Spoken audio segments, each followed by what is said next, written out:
was a very cautious man who never laughed or played. He never risked, he never tried, he never sang or prayed. And when one day that he passed away, insurance was denied. For since he never really lived, they claimed he never died. Sidney Smith once wrote, "A great deal of talent is lost to the world for the want of a little courage." When you go before your Creator, God will ask, "Where are your wounds?" And if you reply, "I have no wounds," God will ask, "Was there nothing worth fighting for?" When you look back on your life one day, you will not regret what you've done nearly as much as what you haven't done. And what you haven't done will be because of fear. Fear is not your enemy. Fear is your friend. Fear reminds you that you have not arrived at the top of the mountain, that you are still climbing with the rest of us. Fear is your friend. What have you allowed it to do in your life? Some of you have allowed fear to have you stand on the edge of your greatness and look like you're about to jump into a game of double dutch. Okay, hold on. Keep turning, hold on. I'm about to jump in right now, hold on. I gotta wait till the kids graduate from high school. Come on, y'all, you gotta say yes when I say it. Hold on. I'm about to jump in. I'm about to jump into my greatness. I just gotta wait till I earn more money. Hold on. Come on, you guys. Hold on, I'm about to jump into my greatness. I have to lose a little weight. Hold on. That was just me? No, come on. I'm about to jump into my greatness. Hold on, I gotta wait till the right time. And all of a sudden you see life is turning, going, hurry up, jump in. We want you to play with us. And you're going, hold on, I'm about to get it all together. And fear is that thing that has you constantly rocking back and forth. Yes? Yes? Well, I just came by to inspire you to jump. I came by.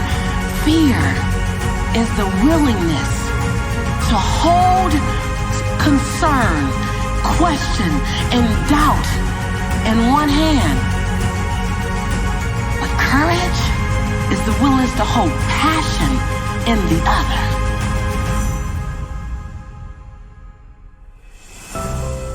All right, well, let's talk about fear. The definition of fear is, read it nice and loud.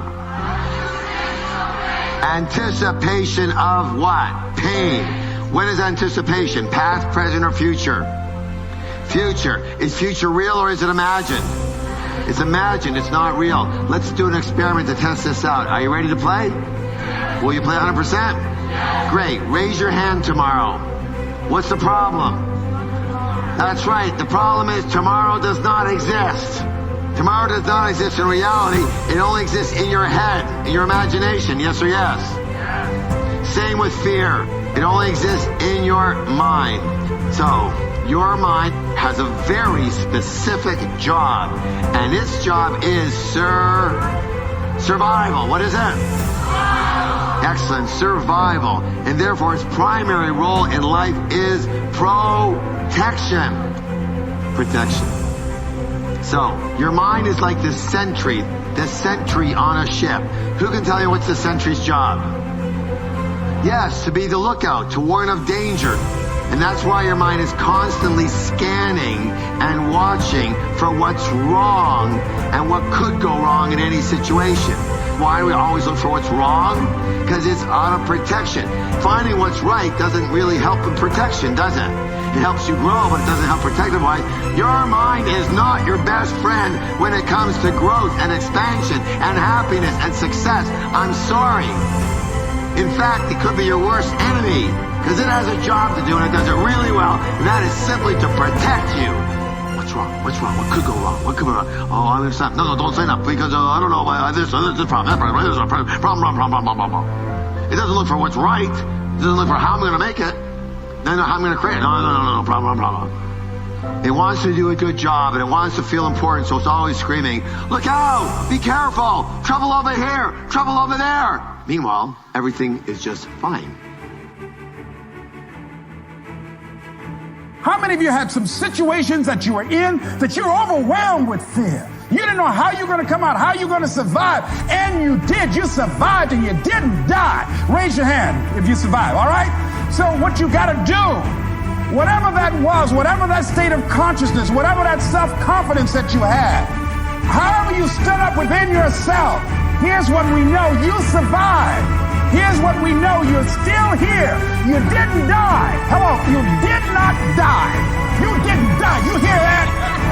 You didn't die. You're here right now. See, that's a testament about how powerful you are. And so whatever the volcano is, you have the capacity to take that volcano on, the capacity to jump in it and find your true identity. You see, friends, what makes you comfortable can ruin you. But what makes you uncomfortable is the only way to grow. Some people have asked me, well, when do you know, when is fear a guide and good, and when do you ignore it? When should you listen, when should you ignore? Very clear guidelines.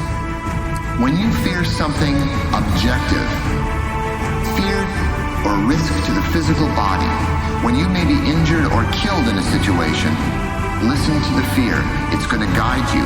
Maybe it's telling you you need to prepare more. You need to take caution. You need to stay very alert. That's when you listen to fear.